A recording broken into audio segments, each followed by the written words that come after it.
Welcome, everyone. You're in the right place. Picture this: you're 2 hours away from your loved one, and that's without traffic. Whether it's 2 hours or 20 hours, the guilt of not being available to support and help is strong. Now, I can't tell you not to feel guilty. That's a choice we all make. However, I can share ways to engage and support your loved one from anywhere, and that will certainly help the anxiety and the worry. Welcome back to Before the Storm. This is part two in a series that I created for leaders who are struggling with managing care for others, and especially those of us caught in the squeeze between our work, our family, our community, and caring for other people. We've already covered one pillar, which includes setting up your living medical list so that you know about allergies and medical contacts. We discussed scanning and creating master document files, putting physical originals in the fireproof vault, digital copies in some sort of shared drive like Google, iCloud, OneDrive. Because digging through decades of old newspapers and bank statements to find those critical documents is not how you want to spend family time in a crisis. I'm just saying. We also talked about getting that password manager set up to access all those medical and financial portals so you can manage bills from anywhere and see those medical test results before the doctors do. So now we're on to part two. And this one is specifically for the people on this call who don't live in the same city as their loved one and they feel guilty about it. Do you struggle with that? Not being close enough, feeling like you can't do enough? This one's for you. It's a game changer. So here's the gist. We want to create automated systems that are not tied to any one individual. We want systems that any member of the family can access as needed. And everything, I mean everything that can run on autopilot is on autopilot. Most of what I'm about to share can be managed almost entirely remotely once you get it set up. It's actually a perfect role for those out of town family members. Here's what we did that worked. First, we set up a free family email address, like a Gmail account. My parents have a farm called Grey Rock. Their last name is Gill, my maiden name. So we set up greyrockgills@gmail.com. Yeah, I know. Very creative. We were up all night brainstorming that one. But we only use it for one thing: official utilities and financial correspondence. Nothing else. No junk mail, no newsletters, and definitely not shopping because we'll never dig out of the promotional emails and the ads that show up. Just real stuff. I call this the clean household email account. What that does is it keeps all correspondence that's important and coming into one place. Before that, we had DirecTV was going to dad's email, medical to mom's email. I had the insurance policies because I was paying them online. My brother had some random stuff coming into his email on behalf of my parents where he took care of some of the bills. You want all of this coming into one place so anyone can see the correspondence. You can still copy other email addresses. My mom never checks the Grey Rock Gills email. Doesn't know how to access it. Doesn't matter. But anytime we have a discussion, all of it comes from the back and forth, goes to Grey Rock Gills, and she just gets copied on her me.com account. And that's especially with the financial advisors and the bills as well. Then we went into every portal: the utilities, the credit cards, the insurance bank accounts, the investment accounts, the medical portals, the streaming services. All of these, we updated the contact email so that the family address is what they were seeing. But again, not for shopping. I learned this one the hard way. It doesn't matter how many times you say unsubscribe from Omaha Steaks. They find a way to send you stuff. So don't use this one for shopping. Now, all the portals and communications, bills and statements are tied into that one clean email account that anyone can access from anywhere in the world. So while you're in those various portals, you also want to put everything you can on automatic payments linked to a credit card to get those points, or to a bank account if needed. Some utilities charge extra for credit card use. My dad was convinced his country club would not let me put his bill on auto pay and that he had to write a manual check they couldn't even read every month. Guess what? They were thrilled when I asked about setting up the auto pay. They didn't have to worry about him handing a physical check to the receptionist when he went to see his buddies. And he still got to see the charges and the bills every single month. So it worked great. So we put everything we possibly could on digital statements and auto pay. We made a list of those auto payments along with anything still manually paid and dropped that into that master documents folder we talked about on Google or OneDrive or iCloud. We also made everything we could paperless, though some things mom and dad still want to see physical copies of in the mail. So we turned on both paper and email statements. Now we can monitor transactions and bank accounts from my house in Roswell. And we know what to watch for that needs to be paid manually as well. The last piece is a game changer for managing those finances from anywhere. Try to find some really good account consolidation software. We use Monarch Money. There are several options out there. We get notified in one place when anything hits any of mom's accounts. I know before she does when something hits her credit card, for example. Then I'll call her and I'll check on it. So last week, I saw she was getting charged for some memory pills from China. I called her and she said, well, she'd canceled her subscription. So we were able to go in and dispute and get everything sorted out. There are some things, though, I just don't ask about. People need their privacy. But if it looks weird, I do give her a call. And she appreciates that, which is good. So the consolidation software shows me every transaction and the count all together in like one list, literally. And then the emails coming to grayrockgills@gmail.com when a new transaction needs to be reviewed comes from Monarch. So I know when new transactions hit through the email, but I can see every account in one app that I use on my phone. I also set up some categories for budgeting. Mom still lives on a farm, and that requires a lot of maintenance. Knowing the monthly cost helps us to make sure that there are always enough money in her checking account to pay the bills, cover farm expenses, and make sure there's enough coming out of her IRAs. Really important for helping someone who's not used to managing a lot of finances. And we actually have two checking accounts for her. And actually one of them was my dad's old account. But one checking account we use to write checks out of, and she can use that one and she doesn't have to keep up with it. The other one is how we pay all the bills, right, out of. So we pay them all from autopay, including the credit card.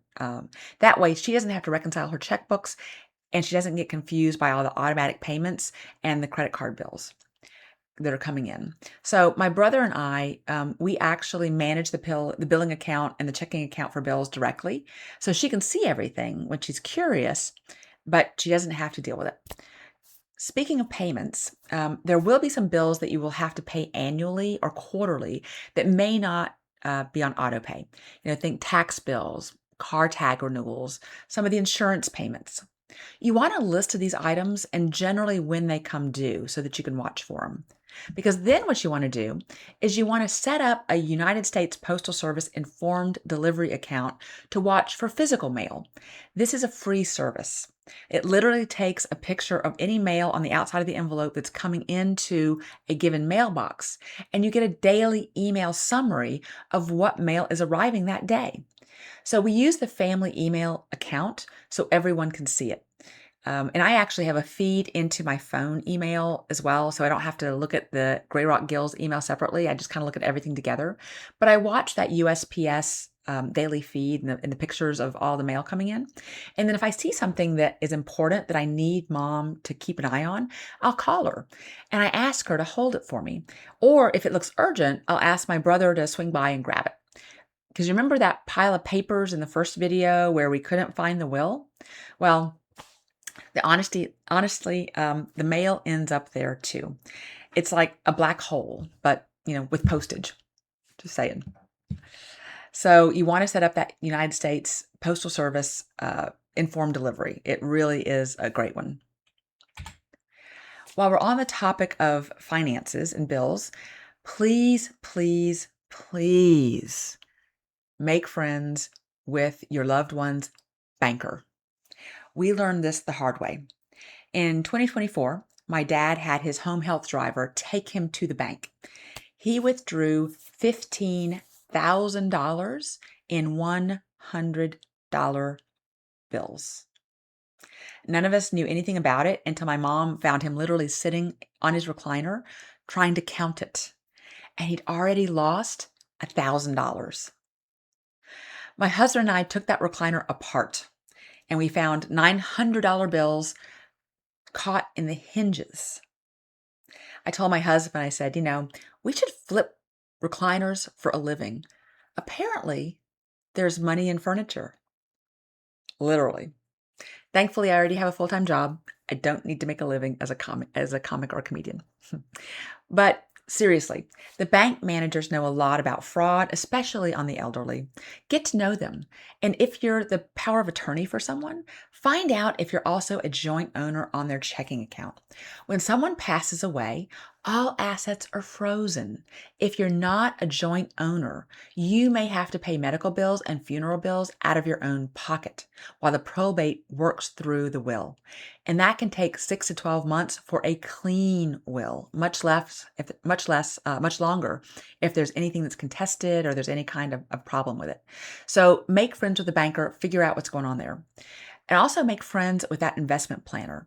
It matters. It really does. So I want to tell you about the morning my dad passed away. It's a tough one, but I do want to share this. My mom had gone home to get some sleep. Dad was in a facility. I had come back home to Roswell, where I live, to repack my bags and go back to Carrollton to be with him longer. And we got the call. It was very early on a Tuesday morning. His favorite home health aide was with him when he passed away, very quietly. And so we were trying to find Mom to get her up. And Mom wasn't answering her phone. She'd gone home to sleep and she had taken her hearing aids out. And, it's just a whole thing. But my brother needed to go and get her. But he didn't want to scare her at 6 o'clock in the morning. My mom has a gun and she knows how to use it. That could have been really bad to scare her coming into the house. Seriously. So here's what we did. I used the remote camera that I have set up in her bedroom, and it has two-way audio, right? So make sure you want two-way audio on your cameras. Now, when you talk through a remote camera, it sounds like the voice of God coming from the ceiling, which would be fine, except my mother has a cat, a very dramatic feral cat that she recently rescued. And what happened was it scared that cat completely to death. I mean, this cat started bouncing off the walls like a pinball machine, ricocheting off the furniture, running up the drapes. I could see it all in the camera.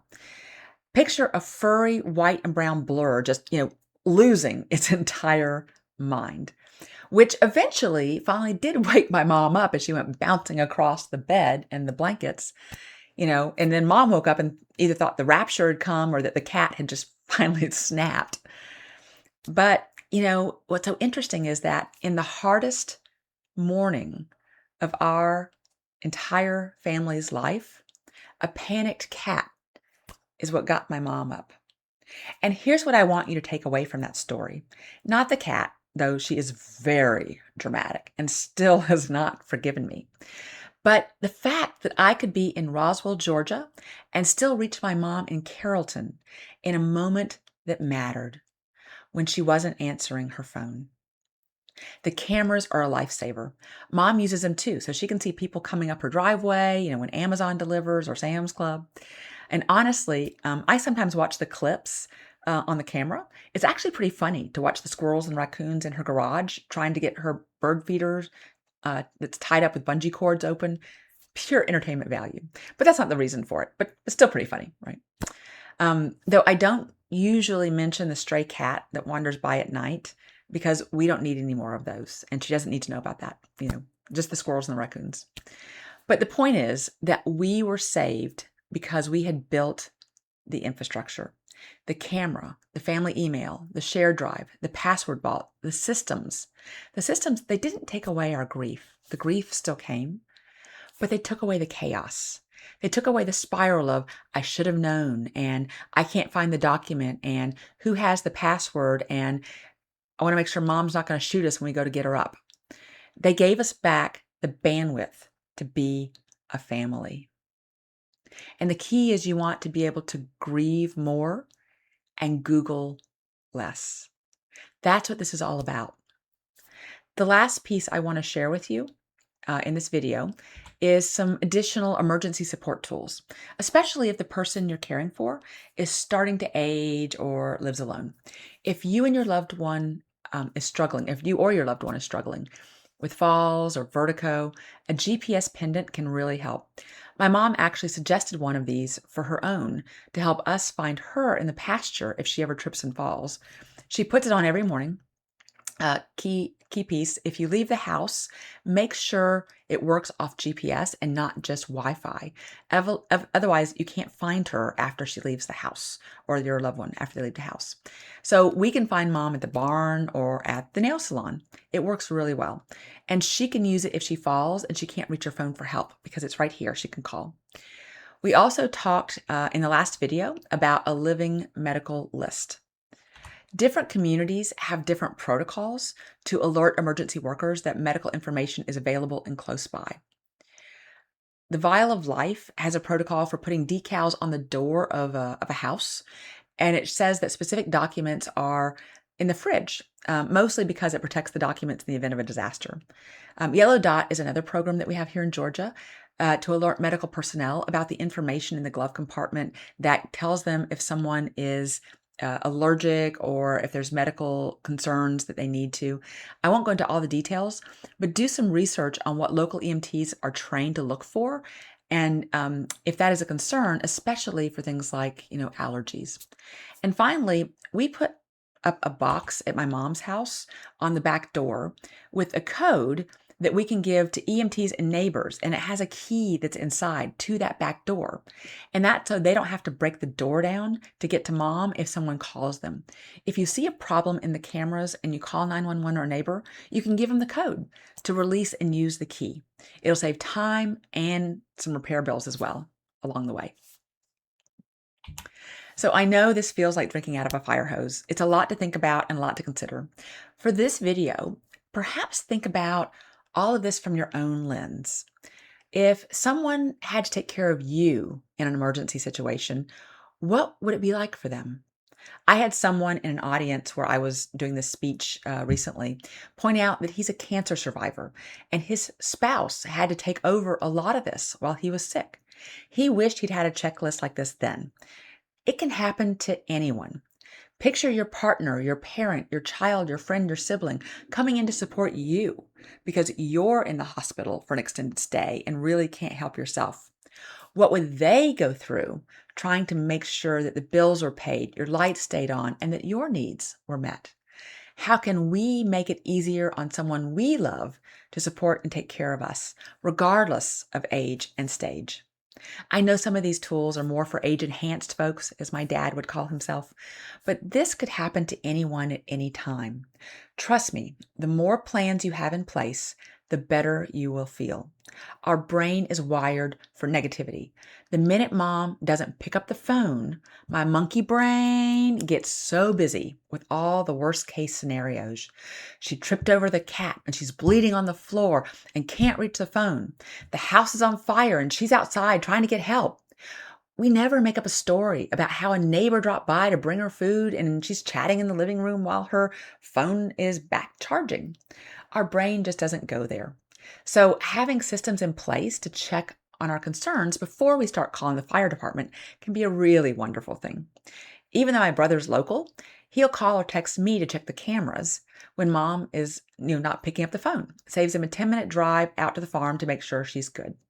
It's great. So in the next video, we're going to discuss the conversations we need to have and even how to get them going. So thank you again for watching this. If you know anyone that could use GVG services, please reach out. But even more importantly, stay tuned for the next video as we continue on the work with our checklist and some of the ways that we can prepare ourselves before the storm comes to us. You've got this, my friends. I'll talk to you soon. Take care. Bye.